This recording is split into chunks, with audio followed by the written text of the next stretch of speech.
Hello students, my name is Kanika and today we will study about Upanishads. Okay, so first of all we are going to study what is a Upanishad and what are the various types or what are the main types of Upanishads.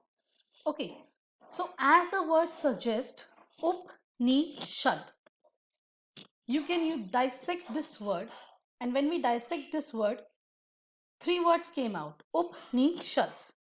So Upa means near, Ni means down and Shad means to sit. So Upanishad means coming near and then sitting there to understand something. Meaning of Upanishad is approaching and sitting near a teacher to get knowledge. Okay, suppose you are confused about some topic.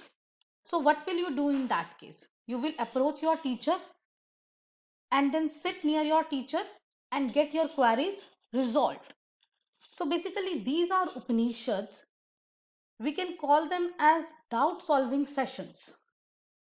And there is another name of Upanishads which is known as Vedantas.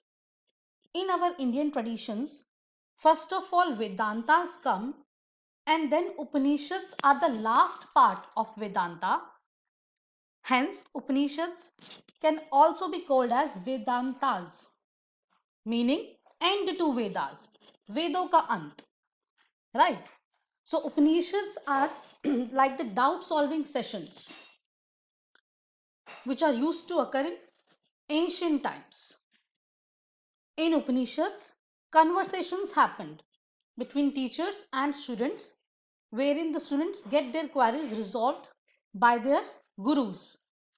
Okay, so this is the definition of Upanishad, means coming near, approaching near, and then resolving your queries. Okay, so Upanishads express the restlessness and striving of human mind. In the first part of our Indian tradition, which is Vedas, in Vedas, some knowledge is imparted to all the people. And we have to accept the knowledge as it is. We can't question it. But later, in the end of the Vedas, okay, people started questioning the Vedas. The knowledge which is given in Vedas, people started questioning them. That whether the knowledge given is right or wrong. Questions started grappling the minds of the individuals and they become restless. Okay, so people started asking that what happens to the life after death, whether after death the soul exists or not. So these are the confusions in the minds of general people and they started questioning them. And these questions are put up in the form of conversations which are known as Upanishads. So Upanishads represent the restlessness of our human mind and of our human soul, and through them we try to understand about ourselves. You know, the biggest knowledge which one can attain in one's life is the knowledge about oneself. So Upanishads help you to know about yourself, as that is the most important knowledge one can attain. Okay, so they are focused on reality and they try to give you the answers that what is right and what is wrong in today's world. When you will read the Upanishads, most of your confusions regarding the life pattern, regarding the soul, ultimate God, all these things will get resolved. So they are so enriching. Okay, so there are over 200 Upanishads and the traditional number which is recorded in our books is 108. Okay, and out of these 108 Upanishads, these 10 which are listed on the PPT, as you can see, these are the most important. Kina, Katha, Prasna, Mundaka, Titriya, Atriya, Chandogya, and Bhadranakya. These are the most important. In this video, we are going to particularly deal with Katha Upanishad. Okay, so we will now study with Katha Upanishad, and I have told you about Upanishads and what they solve. Okay, Upanishads are generally the quest for truth, where you need search what is truth. In Upanishads, you reflect what is truth and try to search the ultimate God, ultimate soul. Try to search about yourself. What is your identity? Okay. So the meaning will get clear when we continue with the Katha Upanishad. So we are now going to start with Katha Upanishad. So what is Katha Upanishad? Katha Upanishad is the story of a young boy, Nachiketa. Okay. It is the story of a young boy, Nachiketa. It is present in a dialogic form in which the dialogue happens between Nachiketa and his father, Vajashravas. So as you can see, Katha Upanishad is the most philosophical of all the Upanishads. Okay. So जितने भी आपके उपनिषद है उसमें कथा उपनिषद is the most philosophical and it is there in a conversation form between Nachiketa and Yama. Yama is the god of the world of departed spirit. We all know that. So in Katha Upanishad, the focus is on what happens to our body after death. So we are now going to study about Katha Upanishad. Okay, so here goes the story of Katha Upanishad. In Katha Upanishad, it is the story of a young boy, as I have told you earlier, Nachiketas. He is around 11 years old. Okay, so what happens in the story? Nachiketa's father, Vajashravasa, he was performing a yagna. Okay, he was performing a ritualistic yagna, and in that yagna, he was about to make a sacrifice. So he was giving all the old cows and all the old things as a sacrifice to the rishis. And this young boy Nachiketas, he noted that his father is giving all the old things which are of no use to them. So he approached his father and he said that, father, in a yagna, the best thing is supposed to be given, but you are giving the old things. Okay, so he said that as I am your boy, I am your son, so you should give me, as I am the most precious to you. And he kept on asking this question again and again. And due to this, his father got very angry. And in a fit of anger, he suddenly says that, okay, I'll give it to death. I will give it to Yama, the god of death. So as the father said that I will give you to death, Nachiketas, after hearing these words, directly went to the god of death, Yama. Okay, he directly approached the god of death as his father has given him to death. So when Nachiketa visits the abode of Yama, Yama was not at his home. Maybe he was on the round to collect the souls. So Yama basically was not at his abode. And then Nachiketa waited there for 3 days. He waited there for 3 days. So after this long wait of 3 days, Yama then finally arrived and he see that a guest is waiting for him without food and drink and for such a long time. So he got very, pleased with this act of this young boy. And so he asked this young boy to ask him for 3 boons, as Nachiketas had waited for 3 days long. So Yama asked him to ask Yama 3 boons. Okay. Then Nachiketa, in his first boon, he asked about his father.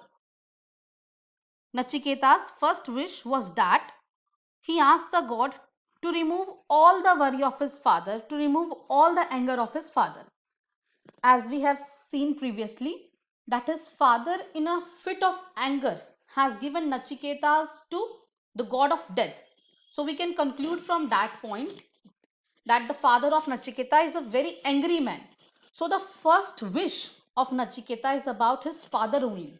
He asked the god Yama to remove all the sadness, all the angeriness of his father, and he asked him that when Nachiketa will go back to his father will accept him. So this first wish was granted by Lord Yama. Then comes the second wish of Nachiketa. In his second wish, Nachiketa asked about a particular sacrifice which one should do for reaching heaven. Okay, Nachiketa asked, what is the way to go to heaven and what are the particular sacrifices which one should do to reach heaven. And this wish is also granted by Lord Yama. And then comes the third boon, which is very much important for this lesson. Nachiketa's third boon, the third wish of Nachiketa was that he asks about the soul, that what happens to us after death.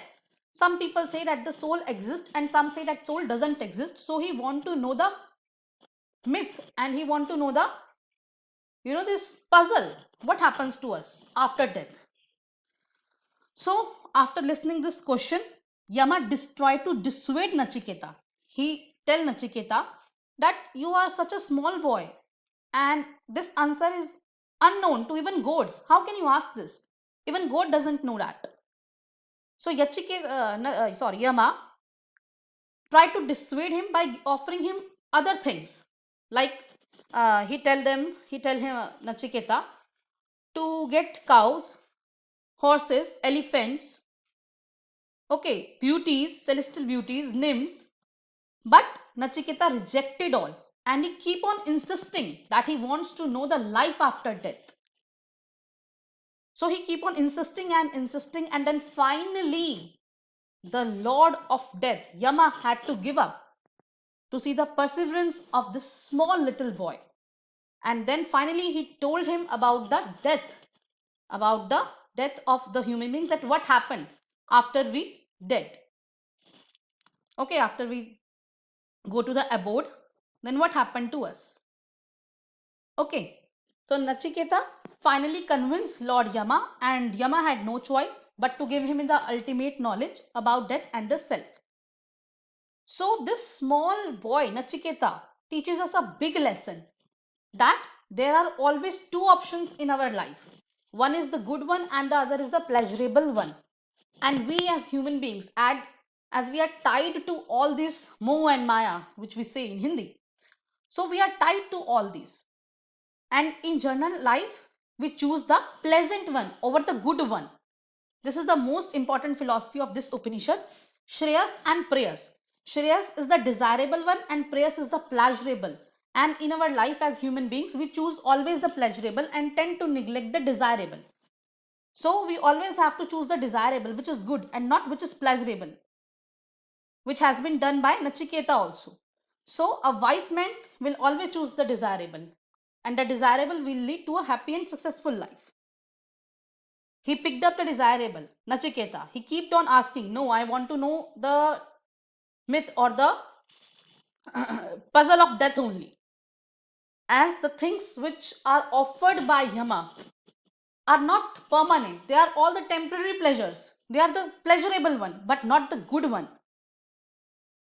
Okay. So the first major lesson which we have learnt in Katha Upanishad till now is the act of making decision, that always choose the good one and not the pleasurable one, as the pleasurable one is never permanent. And as a wise human being, we should always choose for the permanent thing and not for some temporary pleasures. Okay. So this is the first teaching of Katha Upanishad, which is about Shreyas and Preyas. Okay. So in the next PPT, we will further study this Upanishad, as this Upanishad has many great teachings. Okay. So इसी को next lesson में we will continue this one and we will learn about the nature of self, the power of Om. We will study all these and the rest of the Upanishads. So this is all about today's lecture. See you in the next one.